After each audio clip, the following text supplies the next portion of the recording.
Zombie apocalypse.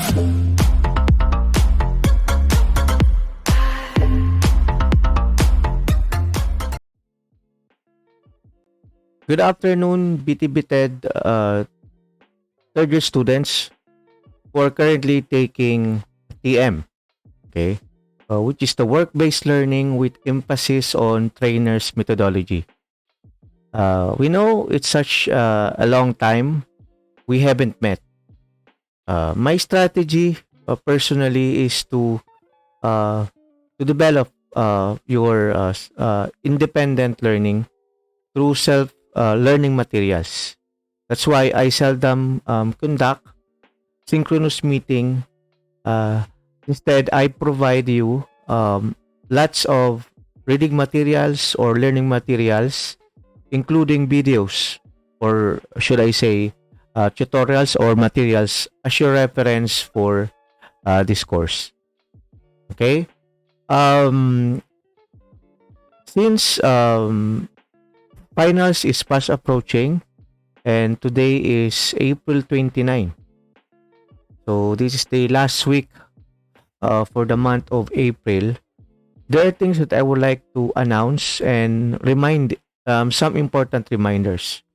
That's why uh, uh, I acknowledge the presence of each of you here uh, who are attending our synchronous meeting. Okay? So once again, good afternoon. Can you hear me, class? Yes, sir. Good afternoon. Yes po. Okay. So the reason why I call for an urgent or important meeting is this is something to do with your preparation for the final examination, which is somewhat a simulation. Okay. Since our course is more on it's about work-based learning. This is in preparation in applying for a job or position. Okay. First, I will share you a material. And this contains the our agenda for this session or meeting. Please confirm if you can see what's on what's on your screen. Let me check first.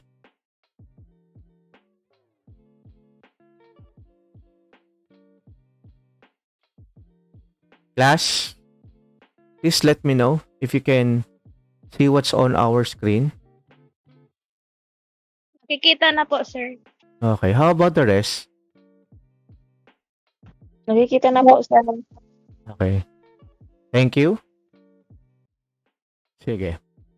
So, the presentation is all about your course requirement for TM or the work-based learning. Okay, so here it is. Before I proceed with the some of the requirements or the remaining requirements for the TM, let me remind you, okay, about our Google Classroom. We know that Google Classroom is our avenue for your learning platform. So, meaning to say, all the materials, reading materials, lecture notes, activities, learning tasks, discussion forum, quizzes, or even exams are included or posted in our classroom. So I know some of you they're still missing or lacking requirements. So since the end of SEM is until May 2022, please try to take a second look, review all the activities or learning tasks posted in our classroom. Okay? So from time to time, I'm going to remind you constantly about the activities or tasks that you need to provide or accomplish so that you will have no regrets, or let's say you will not be having an INC grade. Okay? So again, after this, take a second look or review or just visit our classroom. If there are tasks or remaining activities that needs to be accomplished, please confirm. No, please comply. Okay. I don't want you to be bombarded with uh, lots of activities or requirements. I know work-based is not your only course. Some of you here are busy with their data gathering um, or preparation for their final defense or busy with their manuscript. I understand that's why I often or seldom conduct synchronous meeting just to give you ample time to work on the other requirements. But don't also forget that work-based learning is also part of your or part of the course. Okay? So um the course these are the remaining requirements for TM or the course that still you need to consider or not to consider but to comply instead and turn it or turn into our classroom. Okay, when I say learning tasks or activities, these are the the the tasks or activities that you need to fill out, that you need to comply in preparation for your final examination. Okay, our final examination, it's not a written type of exam, it's different. So through this, I can determine who among you here are reading, studying, or reviewing the learning materials or even the videos posted in our G class. Okay? I said one of the course requirements are the remaining learning tasks and activities. Later on, I will present and discuss what are those activities that is urgently needed for you to submit as part of our simulation or examination. Okay? Next, the deadline of submission of the learning tasks, activities, quizzes, exam is until May 2022. That will be on Friday, 5 p.m. sharp. Okay? So, failure to comply, you will know what will be the consequence. Okay? Some of you might maybe pass but still receive a low remark or rating because you have deficiencies or you miss some of the requirements. Or if some of you here from the very beginning didn't submit any tasks or activities, diba? It's implied that uh, you will receive an INC or if not a failing mark.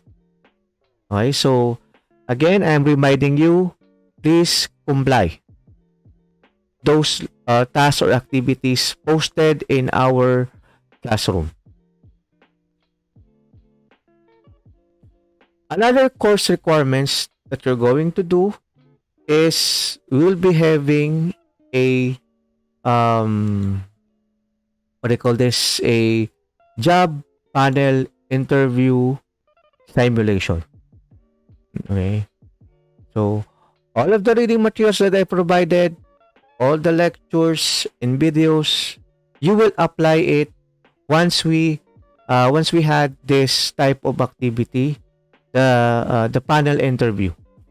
The panel interview is let's assume that you are applying for a certain position, and there will be a group of evaluators or panel who will interview you just to let's see if you pass or you are hired for that position. Okay, I repeat, The final examination is about the job panel interview simulation. Okay?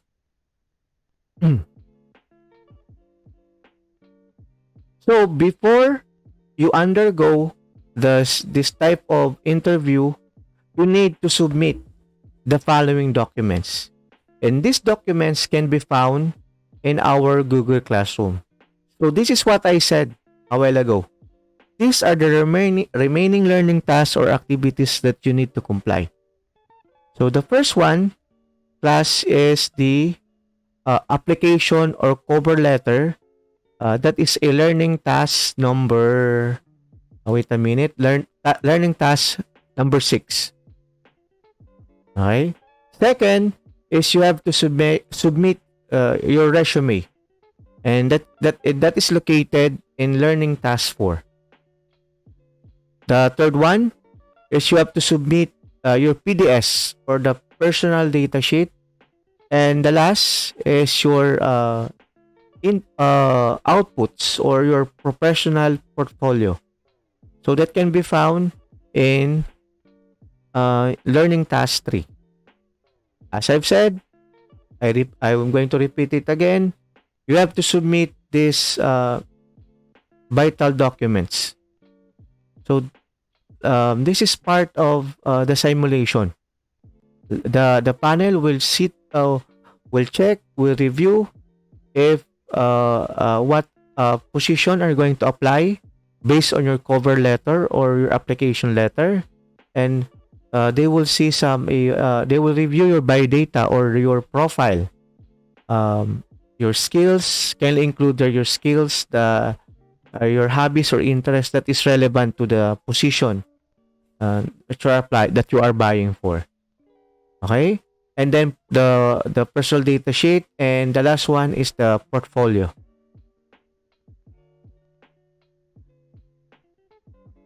So, sir, where are we going to submit the what do you call this, the documents? Is it in our classroom? This the job bulletin is already posted in our classroom, but I'll share to you the link so that you can directly access. So as I've said, all the learning tasks that you accomplish will be later on applied once we had our job panel interview simulation. Okay. If you don't submit the important documents, you cannot proceed with the panel interview. It should be reviewed by the committee or the panel of interview of employers of your concerning about your documents. So who will be our employers? Who will interview us? That's class that still remains a secret.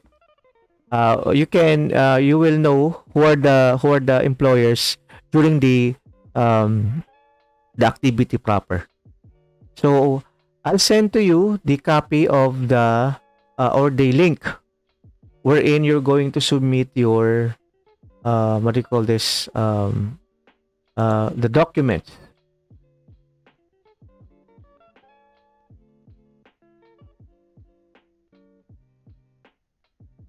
So class, please let me know if you can access the link.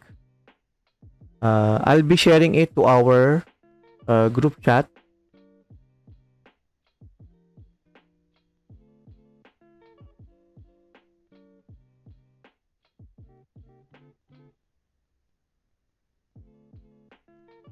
Class, can you access the link?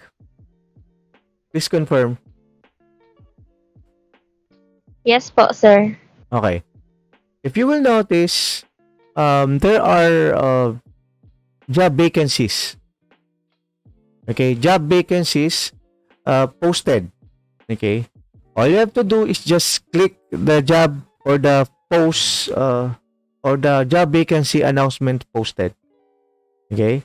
Once you click that, you will be redirect to a Google form when you're going to submit some personal info, and then the employer will notify you when will be your job interview. Take note class, job and interview are unannounced. In real situation or real scenario, most of the schedule of the job interview are announced. So all you have to do is you should be ready at all times and be prepared. So to give you an idea, the schedule of your job interview will start on May. Okay, next month, perhaps it might fall on Friday, Saturday, or Sunday. So these are the 3 days or the schedule of your what do you call this schedule of your interview. So again, if you access the link, just select. So class, these are the vacant positions. Whether you like it or not, these are the available vacant positions that you need to apply. If you think wala dyan yung position na gusto mo, you can click the next arrow, and meron dyan nakalagay there is an announcement about other job positions, and you can click that form. Can you follow? Class? Yes po, sir. Yes, sir. Yes po, sir. Okay.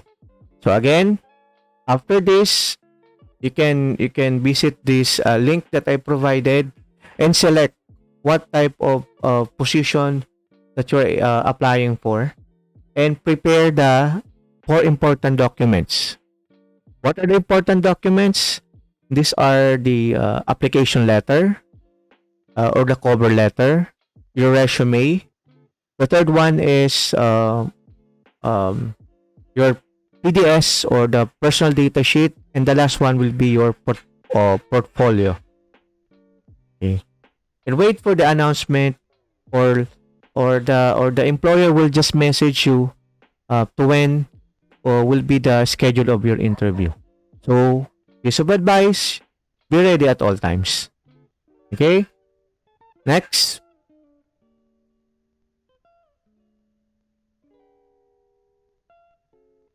So, what are the general guidelines during the job panel interview? Okay, so these are the important things you need to consider, you need to abide, you need to follow during the interview proper. First, what you're going to do is to secure your area and check your IT devices as well as your internet connection. Plus, during the interview, depende po yan sa employer. If you have problems with your internet or your data, it's not an excuse. Okay. Take note nasa simulation proper tayo. I-assume nyo na yung employer ninyo are parang nasa actual setting tayo. There are employers na may mga attitude din. Okay? Sometimes they are rude or sarcastic. Depende yan sa personality ng employer. If hindi ka naka-attend ng tawag dito, ng interview, hindi nila problema yon. So again, I'm reminding you as your course facilitator is to be ready. Kung nagka-problema yung isang yung isang mobile phone mo, let's say you have a Wi-Fi at home, sometimes we expect we have this what we call unforeseen circumstances. So dapat meron kang contingency plan. Let's say kung may Wi-Fi kayo sa bahay, pero that time nagkaroon ng problema, please prepare a backup data. Let's say in-inform ka ng employer mo na magkakaroon kayo ng panel interview Saturday 9 in the morning. Nataon, so alam mo na 9 in the morning. So kung wala kayong wifi sa bahay, you can visit or ask if you have a neighbor na merong wifi na pwede makigamit ka. So it's up to you. So you should be innovative or have this disposition of trying to find ways on how to solve a specific problem. Like for example, may problema yung data mo, may problema yung mobile phone mo. Kapag nasa actual kang trabaho class, hindi po yan rason. Pasensya na po, wala akong internet, wala akong data. Okay? I-remind ko simulation po to. Don't take this personally. This is part of your training. Okay? Assuming na kayo ay naghahanap na ng trabaho. Okay? So, pag wala ka palang data, hindi ka na mag-a-apply or hindi mo na i-pursue yung dream career mo or position mo. So, this time, it's a challenge for you on what alternatives or remedies you're going to consider para makahabol ka sa interview. Again, check your IT, check your devices, your laptop, your mobile phones.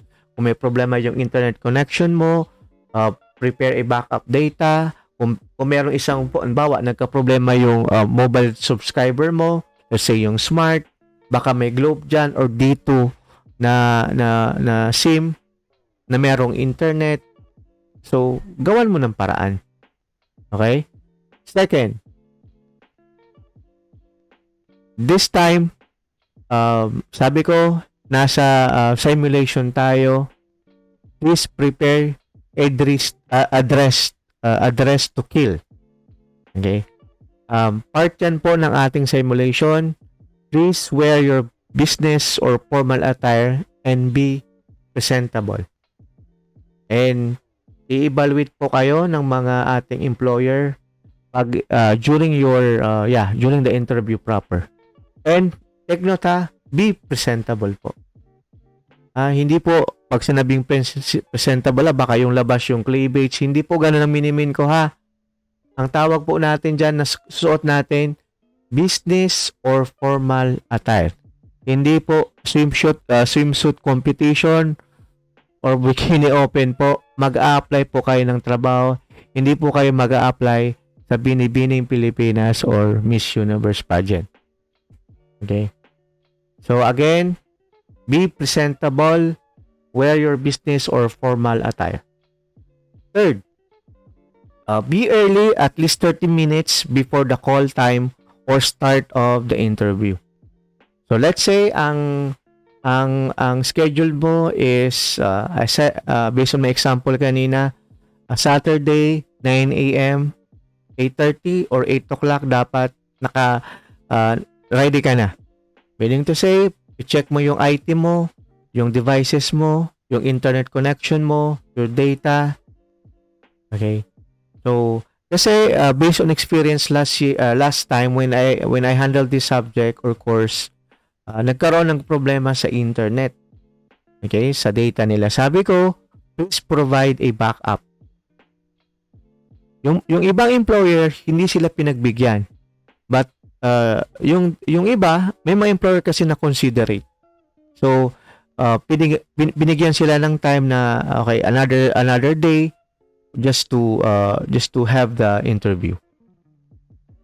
And during the interview proper class, you have to turn on your camera. Okay? You have to turn on your camera the duration or during the interview proper. The whole time tabi, pag nag-start na yung interview natin, naka-on po yung camera natin. The P1 class is provide the resume and portfolio before the start of the interview. So, gumawa na po ako ng link kung saan kayo mag-a-apply, anong position po ang i-apply ninyo, and kindly give us the data. Okay? The profile, the portfolio, the resume, what else? The application letter. Kasi, i-review po yan ng employer. Titingnan if you know how to prepare a letter for application, an application letter, and they will check and validate your portfolio.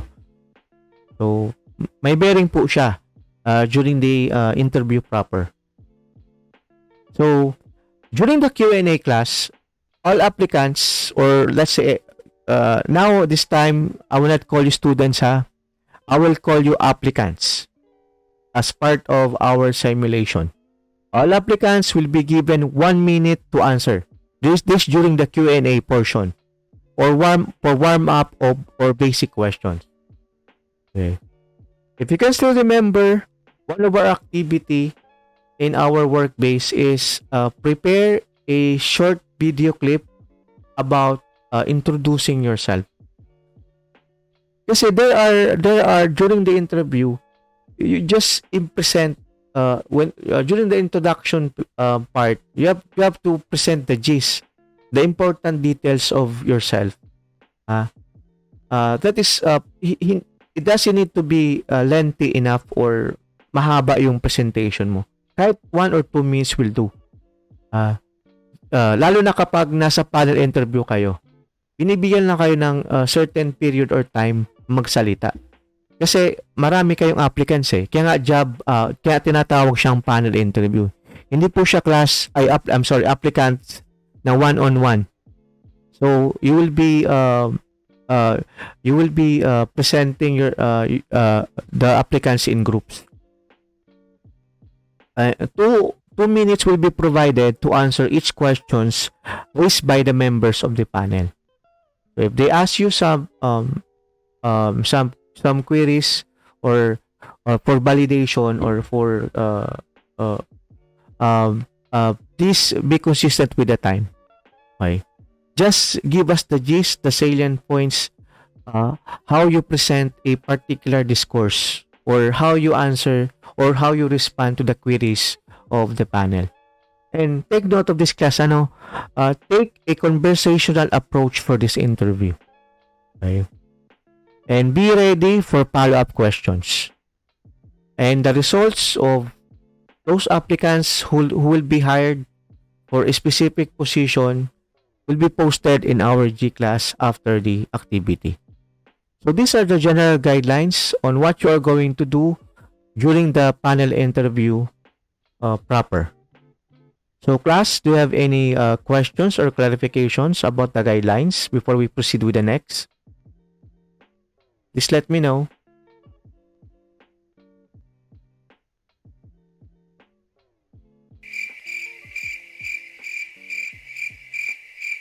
Class, are you still there? Yes po, sir. So do you have any clarifications or questions about the guidelines? Is it clear to you?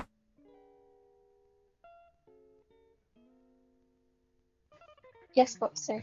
A few So nakuha naman po ba? Naiintindihan naman po ba? Yes po. Okay. Yes po, sir. So let us proceed to the next part. So you already know what are the documents needed for you to submit, and then what are the guidelines. This is done during the job panel interview proper. Okay. So next part is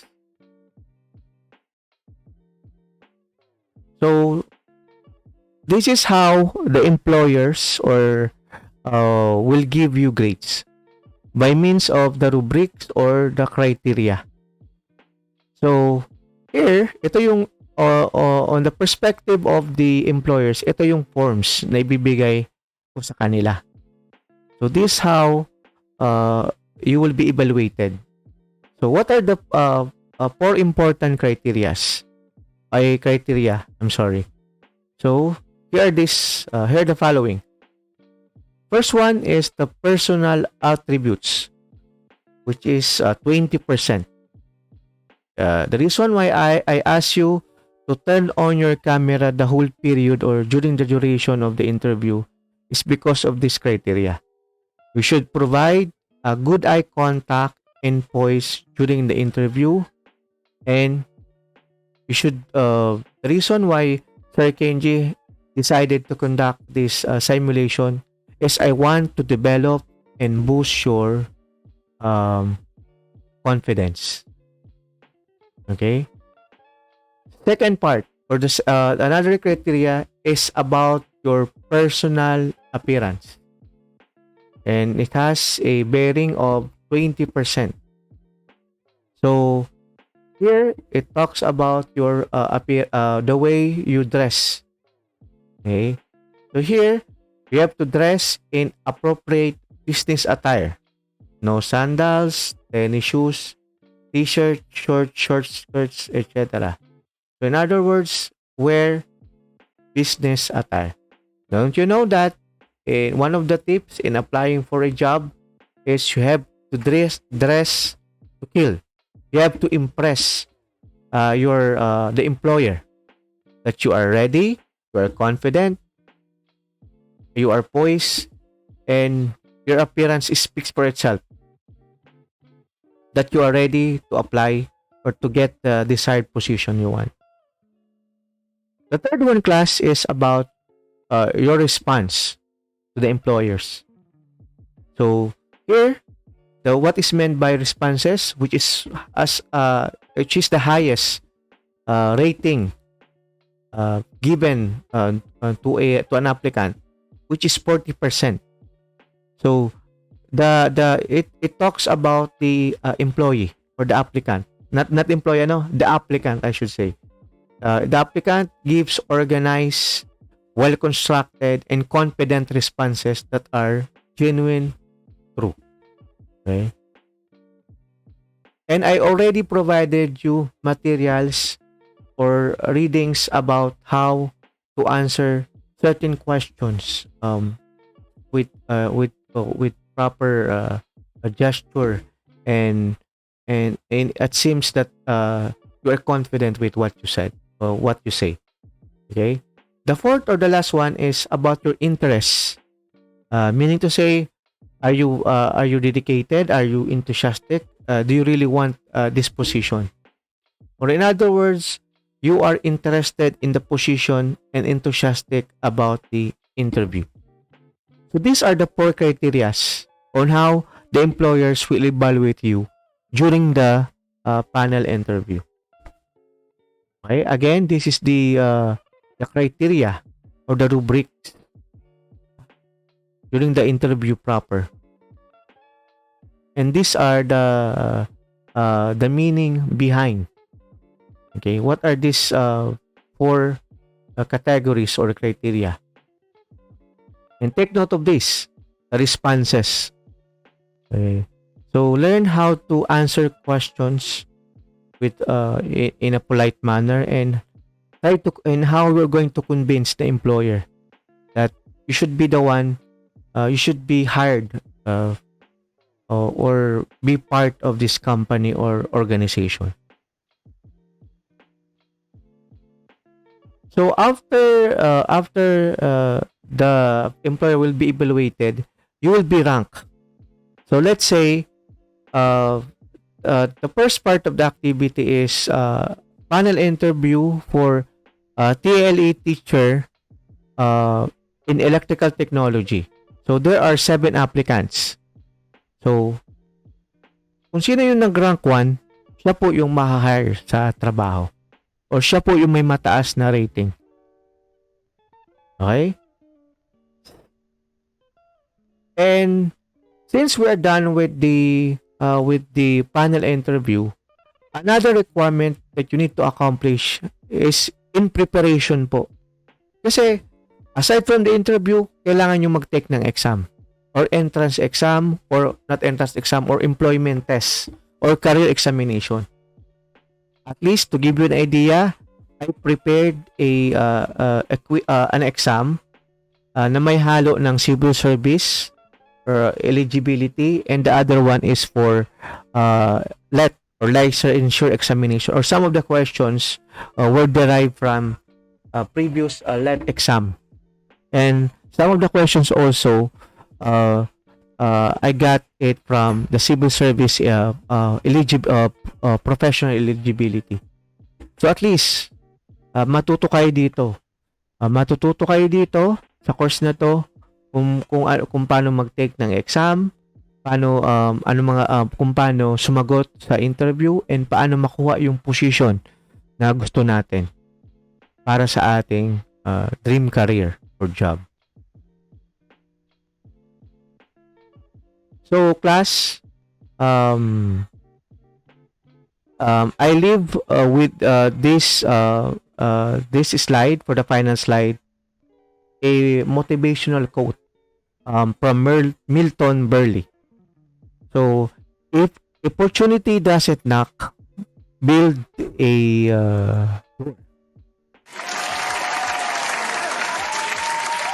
So, what's the meaning of this, class? So, when we say if opportunity doesn't knock, build a door. So, class, the meaning of this is, what do you call this? They say that you have to wait for the right opportunity to come. Yes, timing is essential to success, but you also need to realize when you need to be patient and let things fall into place and when to make it happen. If you keep waiting for the next great thing to happen in your life, then you may be waiting for a while.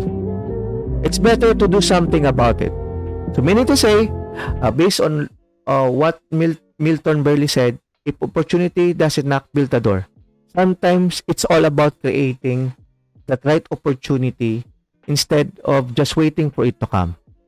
Okay, you can't always rely on chance. We need to create opportunities that will lead to our goals and success. Okay?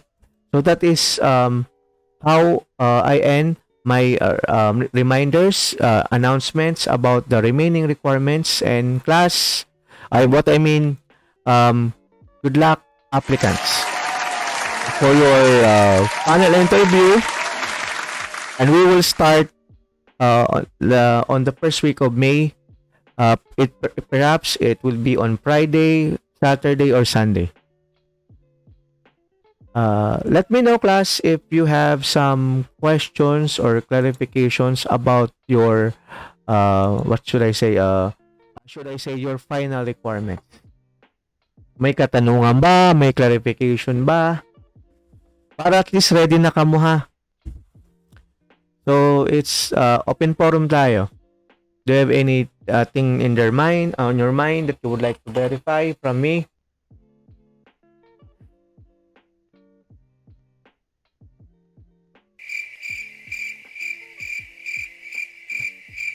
Parang tulala kayo.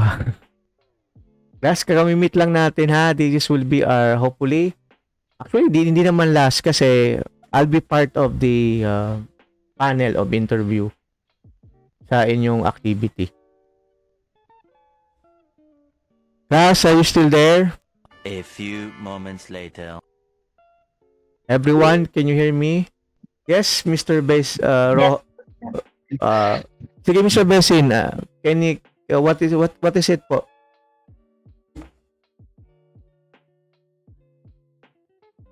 Besin, are you there?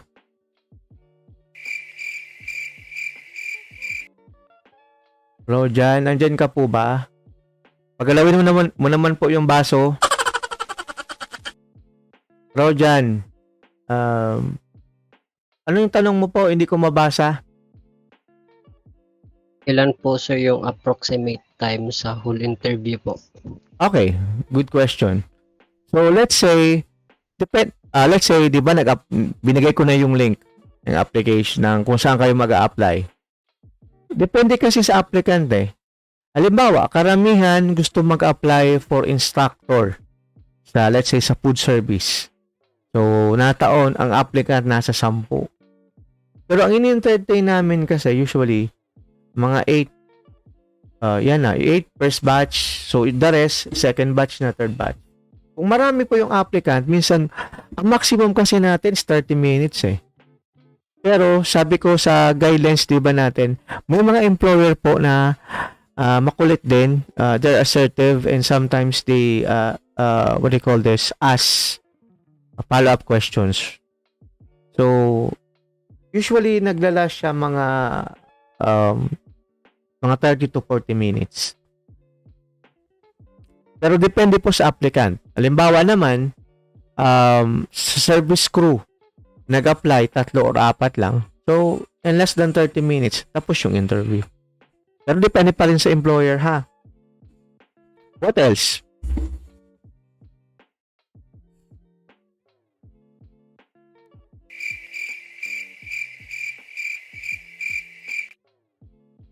Magtanong na po kayo. Wag na po kayo kaysa magtatanong pa kayo during the panel interview. Hello guys.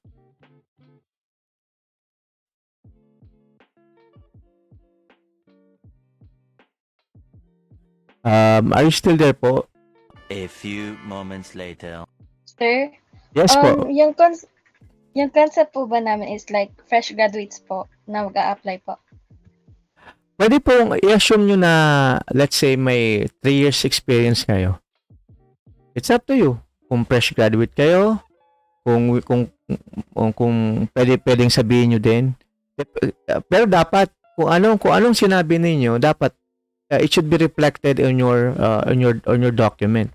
Let's say, sabi mo, freshman ka, let's say, sabi mo, 3 years ka na nasa industry, bago ka nag-apply ng teaching, pero nakalagay sa profile mo or sa resume mo, kakagraduate mo lang. Regular simulation to. Bahala ka kung anong gusto mong character mo, anong kuan mo. Pero, ang hinahanap namin dito, kung paano ka sumagot, how you respond to the questions by the interview. Yeah, it's okay, Miss Suliman, kung anong ilalagay mo. Pero dapat, kung anong sasabihin mo, naka-reflect sa inyong document or paper. What else? Yes, Mr. Bilale? Sir, follow up lang po sa questions ni Miss Camila po. Mm-hmm. Yung sa resume po, sir, pwede po kami mag-assume na ilagay po namin, sir, sa credential na graduates na po. Halimbawa, teaching yung kinukuhang job vacancy po. You mean, you already, kunwari, LPT ka na? O license Apo, sir, pa? pwede po ilagay po sa resume. Pwede, Sa pwede. application form. Pwede. Pwedeng mo lagyan dyan, doctoral graduate ka na, or PhD graduate ka na, or may master's degree ka. Pwede po. Yung iba pa po namin, sir, na sa task, pwede po yun. Ano po? Yung sa taas? Basta sabi ko, kung anong sasabihin ninyo, basta binibigyan ko na kayo ng hint, no? Kung anong sinasabi ninyo during the interview proper, it should be congruent sa paper. Diba? Sabi ka na master graduate ka, pero wala naman sa data sheet mo or sa PDS mo. So, diba sabi, isa sa mga criteria na nakalagay doon, you should be honest. Parang ganun lang. So, pwede mo pong lagyan, pero dapat reflected sa inyong document. What else? Feel free to ask since we have enough time. Last?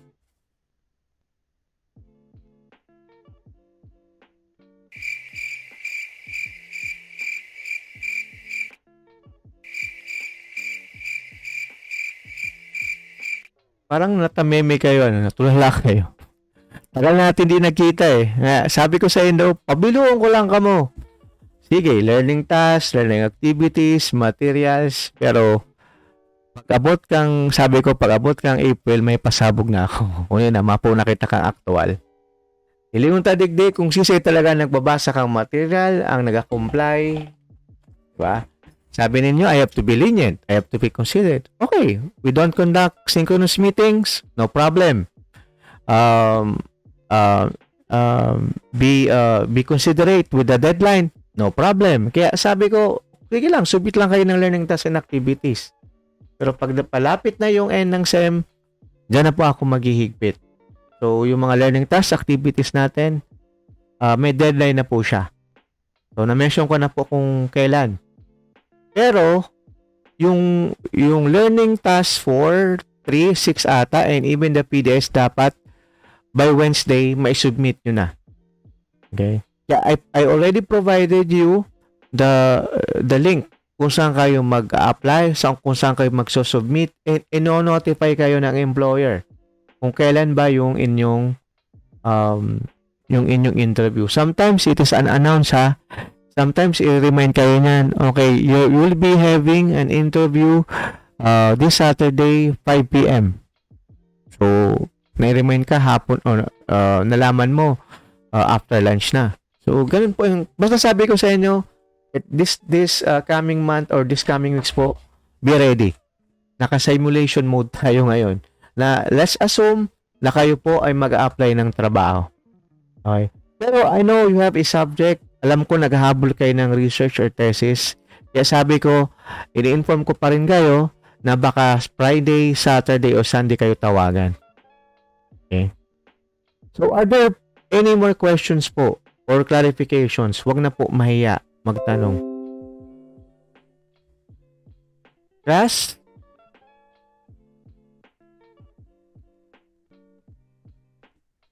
Class? Are you still there po? Yes po, sir. How about, yes po. Yes po, sir. Yes, Miss Lucito.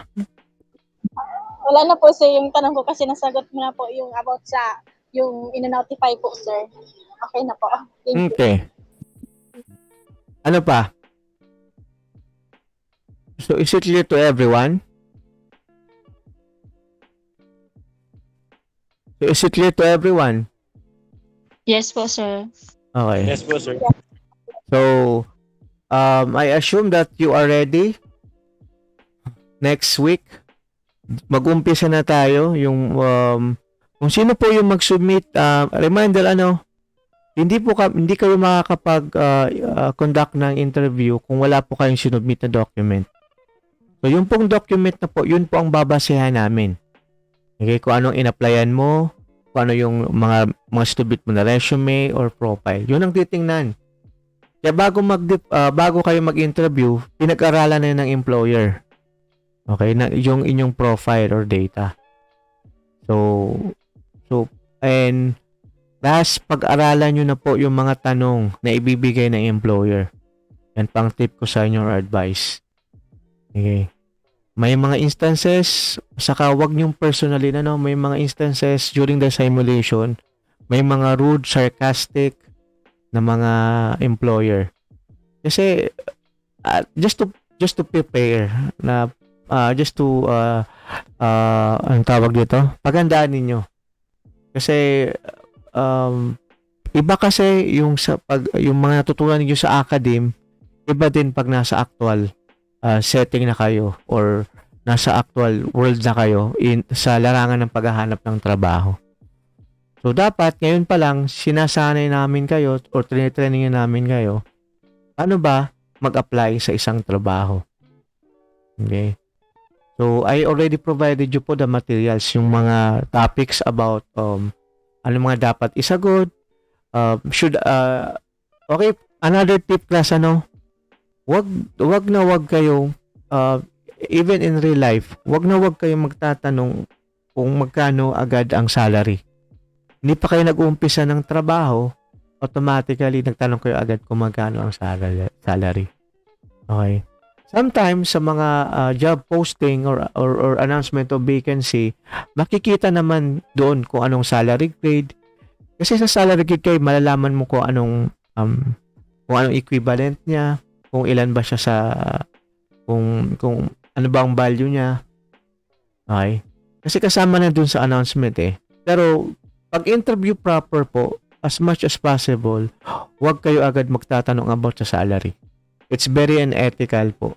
Or malaking tawag ito, negative impression yan sa inyo.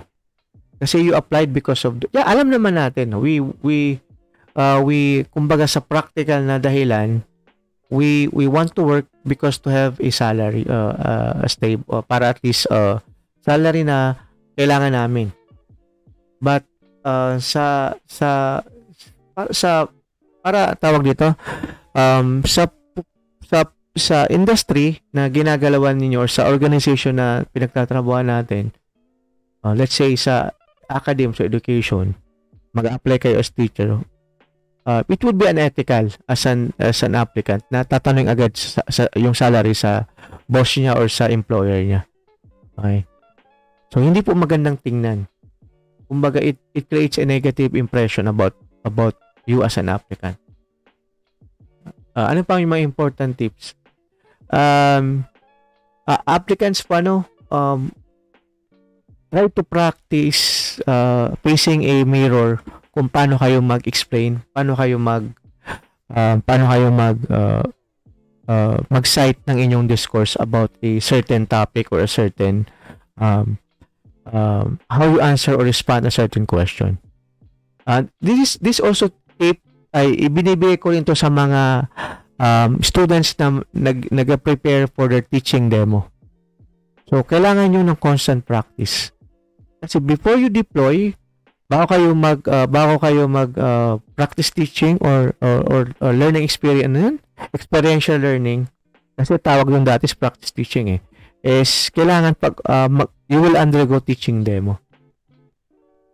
And another thing baka magulat kayo, yung mga employer kasi minsan nagtatanong yan out of this world. Okay. Minsan tatanong what's your favorite color and how you will, minsan mga random questions din. Sometimes there are tricky questions. Okay? Na pwede nilang itanong. And sometimes may follow-up yan. Okay. Another thing is, huwag kayong iiyak. Kasi last year, ang daming umiyak para sa simulation man lang yun Okay? Hindi naman to talagang in real life. Training lang to ha. Huwag yung dibdibin, huwag yung personalin. Again, this is just a simulation ha. Don't be too serious about this. Kasi last time, ang iba napikon, ang iba nainis. Okay. This is part of your training. Okay. How to be an applicant talaga sa isang applying for a certain job. Yes, Mr. Besin. Ladies sir magtanong for further. Yes po, Mr. Besin, can you please elaborate po yung gusto mong i-clarify or tanong? Kasi sir po, baga, expected na English po yung pag-respond sa mga interviews. Yes. Kasi to use vernacular para makapag-explain pa po ng thoughts. Lalo nang may mga tao po bagang hindi man nakaka-explain yung English kasi hindi man masyadong sanay. Kung ako employer, naiintindihan kita. Pero depende, hindi lang po kasi ako mag-i-interview sa'yo Ako naiintindihan po, nagigets po kita. Kasi sabi ko sa inyo, in a traditional, di ba, typical Pinoy, pag sinabing matalino ka, you are fluent in English. Di ba? Ang galing mo speak ng... Ako nga din I'm not really prolific in writing, even I'm not good in speaking. I stutter a lot. Pero sabi nila, di ba, English is not a measure of intelligence. Speaking or English language is not a measure of intelligence. Pero Mr. Basin, sa katanong mo po, hindi ko po sigurado. I'm not sure. It depends on the employer. Kasi pag simulation kasi may mga employer na mag-acting na kunwari maigpit sila or stricto sila. Depende po yan sa employer. On my case, okay lang sa akin mag-Tagalog ka. Pag hindi mo kaya, Tagalog mo. Pero depende kung ako magtatanong sa iyo ng ganyan. Ano ba po? Wag na may dapat at least to enlighten you to give you an idea. Ano ba ang ginagawa for during pag nasa interview, pag ini-interview kayo. At least may experience nyo, iba yung pakiramdam. I remember when I applied for my first job was in a government agency. And I was interviewed and I'm really tense. Ang sakit ko kasi before talaga I have stage fright. I don't know why I am here right now nagtuturo and wala talaga akong plano magturo because I have inferiorities. Hindi ako fluent magsalita. Even up to this time, I'm not good in English, I admit. But sometimes kailangan din kapal ng mukha kailangan din may you have to establish confidence in yourself. So take note you're taking biti-bited and you will undergo teaching learning tawag dito practice teaching. And you will be facing large audience or students or sometimes your supervisor or your head teacher. So ito yung ating magiging career most of us. So now it's important, it's high time to develop or boost our confidence. Yan lang yung communication skills natin yung oral natin, kailangan natin i-improve. Ano pa po? Yung tanong, wag na pong mahiya. Para at least may idea kayo kung anong gagawin, anong mga dapat paghandaan, anong mga do's and don'ts, anong mga dapat natin i-consider pag ini-interview tayo. Yes? Are there some more po?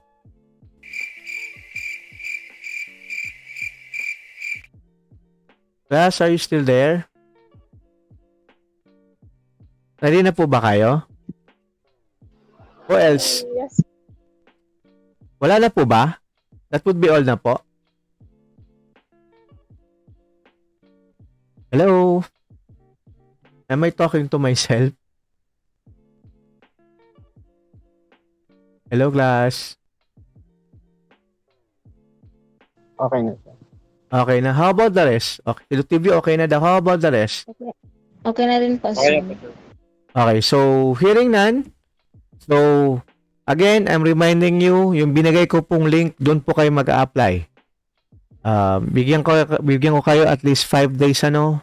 Some of you are not responding or not submitting the requirements. This time po, I'm requiring you na po to submit those important requirements kasi yan po ang kailangan natin for the panel interview.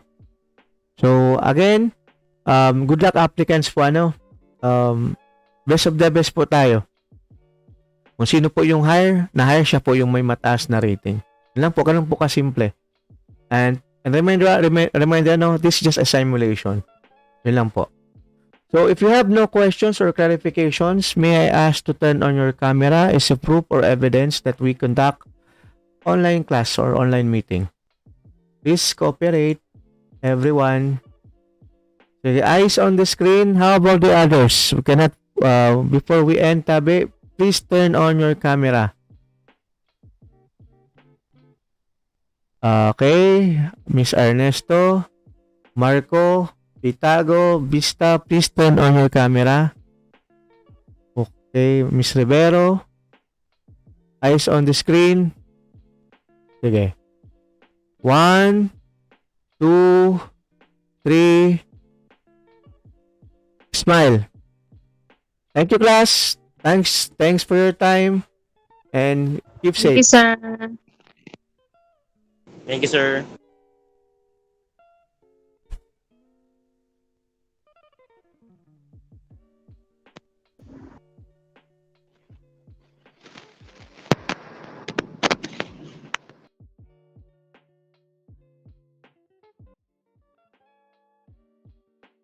So class, be ready for a job panel interview. We will start this coming May, and make your lines or open or available. Okay. So if you have still clarifications or questions about the activity, do not hesitate to message me. And my lines are also open just to address your concern. So, good luck, applicants. Thanks for your time and just be ready. Keep safe always. Zombie apocalypse.